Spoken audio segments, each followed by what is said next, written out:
Morning. Good morning, sir. How are you? I am fine. I am also fine. Today I am going to start this topic. What is crop rotation? Okay? Yes, sir. हाँ, देखिए सबसे खास बात यह है कि अभी जिस चीज का हम लोग प्रिपरेशन कर रहे हैं, एक इंट्रेंस का प्रिपरेशन कर रहे हैं। किस चीज का प्रिपरेशन कर रहे हैं? इंट्रेंस का, जिससे हम लोग मान लीजिए 8 क्लास में बच्चे हो, 9th के लिए प्रिपरेशन हम लोग करा रहे हैं, ठीक है ना। अब देखिए इसमें एक खास बात इसमें यह है कि बाबू जो हम लोग जो इंट्रेंस एग्जाम जो हम लोग कर रहे हैं, उस एग्जाम का वो जो खासकर उसका ये मतलब तैयारी हम लोग कर रहे हैं, जो AMU है, जिसको अलीगढ़ मुस्लिम यूनिवर्सिटी कहा जाता है। AMU का फुल फॉर्म होता है अलीगढ़ मुस्लिम यूनिवर्सिटी है। और इसमें यह दिया है कि नंबर 1 AMU का नंबर 1 बुक, इसमें जितने बाबू कम समय में अच्छे अंक प्राप्त करने के लिए सबसे सुंदर यानी सबसे बेहतर कॉन्सेप्ट इस बुक में दिया हुआ है, समझा ना। तो इस बुक को हम लोग सॉल्व कर रहे हैं। इस बुक को डिटेल्स में इसमें जो आंसर दिया है उससे मैं बहुत मतलब समझिए कि डिटेल्स में और शॉर्ट में करके मैं आंसर लिख पाया हूं, ताकि आपका जो कॉन्सेप्ट होगा वो क्लियर हो जाएगा। और इसमें एक और बात दिया है कि इंग्लिश वर्जन है। उसके बाद और एक पॉइंट है कि स्ट्रिक्टली बेस्ड ऑन NCERT। देखिए ये सबसे मतलब महत्वपूर्ण पॉइंट है कि इसमें का जितना कंटेंट है वो टोटल NCERT या CBSE, ये CBSE पैटर्न पर सिलेबस है, कह रहा है कि सिलेबस एंड AMU पैटर्न, यानी ये जो अलीगढ़ मुस्लिम यूनिवर्सिटी पैटर्न के आधार पर ये जो कंटेंट है, इसमें जो सिलेबस है जो हम लोग को पढ़ना है वो NCERT प्लस CBSE का है, समझ रहे ना। तो उसके बाद इसमें एक और पॉइंट दिया है कि the concept king of entrance guides, very good, यानी जो कॉन्सेप्ट है ना ये राजा एक होता है, समझ में आ रहा है ना, concept of king of guide, यानी ये जिसमें जो है ना बहुत जबरदस्त मतलब इसमें जो भी टॉपिक दिया बहुत मस्त टॉपिक दिया है। और ये हम 9th के लिए प्रिपरेशन करा रहे हैं, इस पर लिखा हुआ है कि फॉर 9th क्लास, समझ में आ रहा है ना। तो अभी हम 9th क्लास के लिए आप लोग को प्रिपरेशन करा। देखिए मेरा टारगेट है ये नहीं कि केवल AMU में क्वेश्चन पूछ सकता, नहीं, ये केवल आपको सैनिक में भी पूछ सकता है, जैसे सैनिक के लिए 9th का जो तैयारी करते हैं नवोदय में पूछ सकता है। इसमें सब ये मतलब ये मार्केबल नहीं है। NCERT का मतलब होता है कि पूरे सिलेबस, यानी NCERT मतलब पूरे क्लास के लिए, या बिहार बोर्ड के बच्चा हो, या सरकारी स्कूल का बच्चा हो, या प्राइवेट स्कूल का बच्चा है, ये सभी बच्चे के लिए है, समझ रहा है ना। तो इसलिए आप लोग इस टॉपिक को जो भी पढ़िएगा बेहतर ढंग से पढ़ना है, इसको अच्छे से मेमोराइज भी करना है, जहां नहीं समझ में आएगा वहां पूछना भी है, समझ में आ रहा है ना, कोई दिक्कत। तो अभी जो हम लोग टॉपिक पढ़ेंगे उस टॉपिक दिया है कि व्हाट इज क्रॉप रोटेशन। देखिए क्रॉप रोटेशन की मीन्स होता है फसल चक्र। क्या होता है? फसल चक्र। व्हाट मतलब क्या, इज मतलब है, सबको पता है कि फसल चक्र क्या है, यानी व्हाट इज रोटेशन चक्र, rotation what is crop rotation. करा कि crop rotation is a farming. Farming का मतलब क्या होता है? क्या होता है बाबू? कृषि होता है। क्या होता है? कृषि। टेक्निक, टेक्निक मतलब होता है तकनीक। That involves growing different types of crops in the same area in a specific order over a series of growing season is called crop rotation. It means कह रहा है कि फसल चक्र एक कृषि तकनीक है जिसमें एक ही क्षेत्र में विभिन्न प्रकार की फसलों को एक विशेष क्रम में विभिन्न मौसमों में उगाया जाता है। उसे हम लोग क्या कहते हैं? फसल चक्र कहते हैं। क्या कहते हैं? फसल चक्र कहते हैं। यानी ये एक ही क्षेत्र में विभिन्न क्रमों में इसको उगाने की प्रक्रिया को हम लोग क्या कहते हैं? फसल चक्र कहते हैं। जैसे आपको दिया है व्हीट दिया है, मूंग दिया है, देखिएगा बहुत सारे चीज होता है जो साथी में फसल उगाया जाता है ना, ये हम लोग का हो गया क्रॉप रोटेशन कहा जाता है। निश्चित दूसरा पॉइंट दिया है कि what is mixed cropping. Mix cropping का मतलब होता है जो एक ही साथ फसल दो फसलों को उगाया जाता है उसको मिक्स क्रॉपिंग का मिक्स क्रॉपिंग कहा जाता है, जिसको हिंदी में बोलते हैं मिश्रित फसल। क्या बोलते हैं बाबू? मिश्रित फसल। स्पीक लाउडली, खाना खा के नहीं आया है, बोलिए क्या बोलते हैं? मिक्स क्रॉपिंग को हिंदी में क्या बोलते हैं हम लोग? मिश्रित फसल, ठीक है ना। अब देखिए कह रहा है कि मिश्रित फसल क्या होता है, कि व्हाट इज मिक्स क्रॉपिंग। कह रहा है कि mix cropping is a farming. Farming मतलब होता है, देखिए मैं बता रहा हूं, कृषि technique where two more crops are grow together in the same field and at the same times is called mixed cropping। कह रहा है कि हम लोग को मिक्स क्रॉपिंग एक ऐसा कृषि तकनीक है जहां पर हम लोग फसलों को एक ही साथ दो फसलों को उगाया जाता है, उसको हम लोग क्या कहते हैं? मिक्स क्रॉपिंग कहते हैं। क्या कहते हैं? Mix cropping.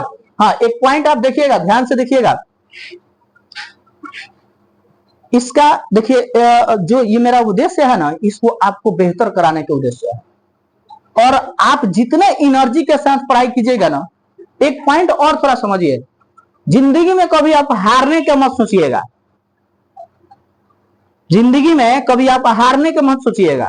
अगर जिस दिन आप अपने आप को थकान महसूस करने लगिएगा ना, तो समझिए कि उस दिन से आप अपने फील्ड के नीचे जा रहे हैं, आप उस दिन से थक रहे हैं। तो आपकी जो सेंस ऑर्गन है ना, इसको आप कभी फील नहीं होने दीजिएगा, कभी आप महसूस नहीं होने दीजिएगा कि मैं थक गया हूं। सुबह आप तो पर डे मेरे साथ आप लोग जुड़े हुए हैं, सब लोग जुड़े हुए हैं। आप मेरी वर्किंग टाइम है ना, मेरी वर्किंग टाइम 12 आवर्स है। मैं 12 आवर्स आपको मैं क्लास लेता हूं। मॉर्निंग 5 o'clock से इवनिंग 6 o'clock, 13 आवर्स हुआ ना। 5 कितना हो गया? 12 हो गया, और 6 एक और बढ़ गया तो कितना हो गया? 13। यानी आपको 13 से 14 घंटा में 12 से 13 घंटे आपको मैं क्लास लेता हूं। स्कूल हो गया, इंस्टीट्यूट हो गया, अदर बच्चों को कंसेप्ट जो होता है, किसी किसी इंस्टीट्यूट बच्चे को ऑफिस में बुलाकर समझाना, तो ये मेरी मतलब समझिए कि ये डे बाय डे का वर्किंग है। उसके बाद बहुत सारी प्रोसेस है, बहुत सारी कामें हैं जो मेरी जिम्मे वर्क है, जिसको मैं करता हूं। फिर भी मैं कभी नहीं थकता हूं। जितने एनर्जी से आज बोल रहा हूं, उतने ही एनर्जी से कल बोलता हूं, परसों बोलूंगा, 900 बोलूंगा।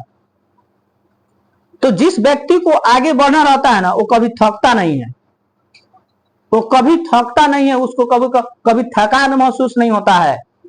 तो आप लोग भी पढ़ाई के समय कभी थकान महसूस नहीं होने देना है। अभी आप लोग बच्चे हैं, आप लोग को जो हम लोग सिखाएंगे वही आप लोग सीख लीजिएगा। तो इसलिए कभी अपने जिंदगी में कभी थकान महसूस ना करें, तभी आप आगे बढ़ सकते हैं, अन्यथा नहीं बढ़ सकते हैं। आ रही बात समझ में ना? हाँ, इसलिए कहा जाता बाबू कि कठिन परिश्रम का कोई मैग्नीट्यूड ना होता है। आप कितना हो मेहनत कीजिएगा ना, उसका कब परिमाण आएगा, उसका कोई लिमिट आपके पास ना है। इसलिए हार्ड वर्क करिए, मेहनत कीजिए, आगे बढ़िए। आप अपने आप में एक अंडरस्टैंड लाइए, समझिए कि मैं क्या हूं और मुझे करना क्या है। ये चीज बहुत मायने रखता है। अगर आप इसको आप ध्यान नहीं देते हैं तो समझिए जिंदगी में आप विफल हो जाइएगा। सारी बात समझो ना? यस या नो? हाँ, तो आप कभी थकान नहीं समझे, कभी अपने आप को कम ना समझे, अपने से ऊपर लेवल से दोस्ती कीजिए, अपने से जो इंटेलिजेंट बॉयज है, गर्ल्स है, उससे आप फ्रेंडशिप बनाइए और उससे आप कुछ सीखिए। वो जो कर रहे हैं उससे आप हट के काम कीजिए, वर्क कीजिए, स्टडी कीजिए, टाइम ड्यूरेशन स्टडी का बढ़ाइए। आप समझ रहे हैं, ये एनसीईआरटी का प्योर सिलेबस है। और आप जब इसको बेहतर ढंग से आप कॉन्सेप्ट को क्लियर हो जाएगा ना, तो समझिए आपको कोई रोकने वाला नहीं है एंट्रेंस निकालने के लिए। डायरेक्टर सर मैथ पढ़ाते हैं, इतना टॉप देखते हैं कि मैथ पढ़ाते हैं, तो आप लोग को मैथ का भी पूरा कॉन्सेप्ट रखना है जबरदस्त। समझ रहा है ना? तो मैथ पर एकदम ध्यान दीजिए, science, English, history, economics, geography, पूरे सब्जेक्ट पर एकदम फोकस करिए। आपके लिए प्रत्येक subject, each subject has a compulsory. आपके प्रत्येक सब्जेक्ट को एकदम कंपल्सरी बना कर रखना है। आप जिस स्टेज में हैं, इस स्टेज में मतलब आप इतना आपके पास एनर्जी है, इतना एनर्जी है कि आप उस एनर्जी को तोड़ नहीं सकते हैं, दिखा सकते हैं, रिप्रेजेंट कर सकते हैं किसी को सामने। इसलिए आप मेहनत कीजिए, आगे बढ़िए, वही हमारी कामना रहेगी। आई बात समझ में ना? तो अभी जो हम लोग जो टॉपिक पढ़ रहे थे, क्रॉपिंग, मिक्स क्रॉपिंग पढ़ रहे थे ना। मिक्स क्रॉपिंग मतलब क्या होता है? आपको मिश्रित फसल, यानी जिसमें एक ही खेत में एक ही समय दो फसलों को उगाया जाता है, उसको हम लोग क्या कहते हैं? मिश्रित क्रॉप्स। और देखिए एक पॉइंट और है, मैं दोनों मीडिया में इसलिए बताता हूं कि हम लोग, आपको तो पता ही है कि हम लोग हिंदी की रोटी खाते हैं और हिंदी में ही मरते हैं। और एक तो पहला पॉइंट बात है और कि हम लोग तो ठेठ बिहारी हैं। आई बात समझ में ना। तो इसलिए हम लोग को अंग्रेजों के साथ साथ हिंदी का भी ध्यान रखना है। हिंदी हमारी मातृभाषा है। आई बात समझ में ना। तो हिंदू को छोड़ना नहीं है, हिंदी को छोड़ना नहीं है, और हम लोग को पढ़ाई को जबरदस्त करना है। अंग्रेजी को पकड़ के रखना है, हिंदू को छोड़ना, हिंदी को छोड़ना नहीं है। आई बात समझ में ना। चलिए, तो ये चीज जो है, अब देखिए उसके बाद कह रहा है कि जैसे एग्जाम्पल में दिया है कि growing wheat and gram. Gram means क्या होता है? चना, और व्हीट मीन्स क्या होता है? गेहूं। यानी जो गेहूं के साथ हमारा चना का भी खेती किया जाता है। फिर कह रहा है एक ही साथ growing wheat and mustard. Mustard means क्या होता है? सरसों। यानी हम लोग गेहूं के साथ सरसों का भी खेती करते हैं, सब लोग देखे हैं, और होता है कि नहीं। तो इसी को हम लोग बोलेंगे mix cropping. Second third example दिया है, कह रहा है कि growing groundnut and sunflower. Ground means क्या होता है? मूंगफली के साथ हम लोग क्या बोलते हैं? सनफ्लावर को हम लोग हिंदी में क्या बोलते हैं? सूर्यमुखी। यानी इस दोनों के साथ हम लोग एक साथ इसको ग्रोइंग कराते हैं। आई बात समझ में ना। यानी this is the mix cropping. Okay, next point आपका दिया है कि व्हाट इज इरिगेशन। इरिगेशन के हिंदी होता है बेटा सच्चाई। क्या होता है? सच्चाई, सिंचाई। क्या होता है? सिंचाई।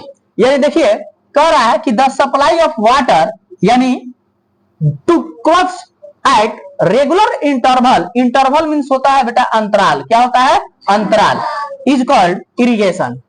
कह रहा है कि फसलों के को नियमित अंतराल पर पानी की आपूर्ति को सिंचाई कहा जाता है। क्या कहा जाता है? सिंचाई। अब थोड़ा आप ध्यान दीजिएगा, सिंचाई कह रहा है कि, अब कह रहा है कि फसलों के आपूर्ति नियमों को उसको पानी देना है अंतरालों को।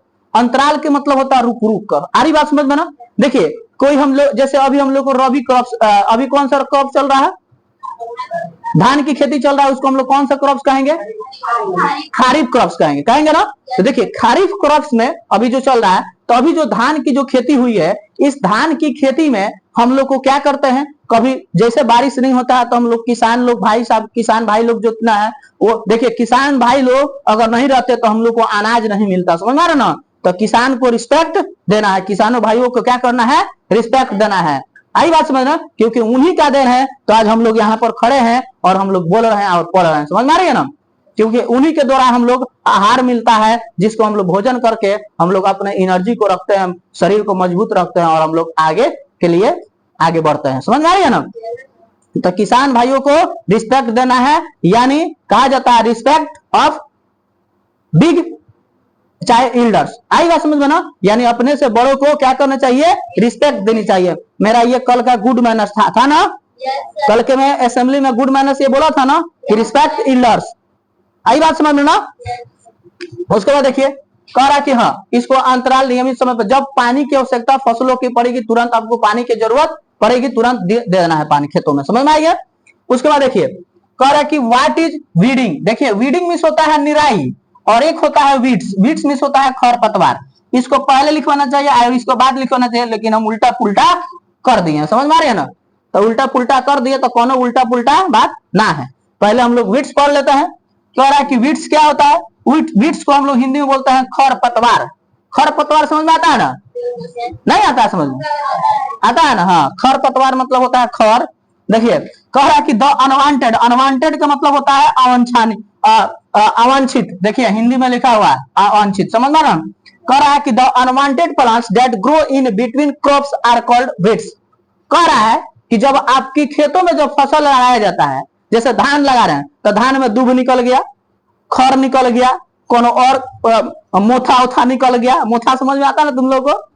ठीक है, ये सब हम लोग जो खेत करते हैं सब खरपतवार होता है। उसके बाद किसान भाई लोग क्या करते हैं? उसको जाकर निकाल कर फेंक देते हैं। उसी को हम लोग क्या कहते हैं? वीड्स कहते हैं। क्या कहते हैं? वीड्स कहते हैं। अब हम लोग पढ़ते हैं what is weeding. Weeding means होता है निराई। निराई करना मतलब अपने खेतों से जितने खरपतवार होता है उठाकर कोड़ कर फेंक देना। आई समझ में ना भाई। हंसुआ के द्वारा निकालना है, या खुरपी के द्वारा निकाल कर फेंक देना। देखिए हम लोग हिंदी की रोटी खाते हैं, हिंदी में ही मरते हैं, हिंदी में ही जीते हैं। समझ आ रहा है ना। तो इसलिए खुरपी को खुरपी बोल दिया, हंसुआ को हंसुआ बोल दिए। आई समझ में ना। तो आप लोग जल्दी समझ लीजिएगा। तो देखिए कह रहा कि the process of removal. Remove मतलब होता है हटाने या हटाना। कह रहा कि removal of such unwanted plants is called weeding. कह रहा है कि वह ऐसे अवांछनीय अवांछित पौधे को हटाने की प्रक्रिया को हम लोग क्या कहते हैं? निराई कहते हैं। क्या कहते हैं? निराई कहते हैं। ठीक है ना? यानी जो आपके खेत में फसल लगी है, यानी जो पेड़ पौधा लगा हुआ है, जो पौधा आपके खेतों में लगा है, उसके आसपास में जितना खरपतवार जम जाता है उसी को हम लोग सिंचाई करके बाहर निकालने की प्रक्रिया को, हटाने की प्रक्रिया को हम लोग क्या कहते हैं? वीडिंग्स कहते हैं। क्या कहते हैं? वीडिंग्स कहते हैं। आई बात समझ में ना? किसी को कोई दिक्कत?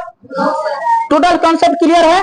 अगर किसी को डाउट है तो वीडियो कैमरा के सामने आप क्वेश्चन पूछ सकते हैं। No doubt. आई बात समझ में ना?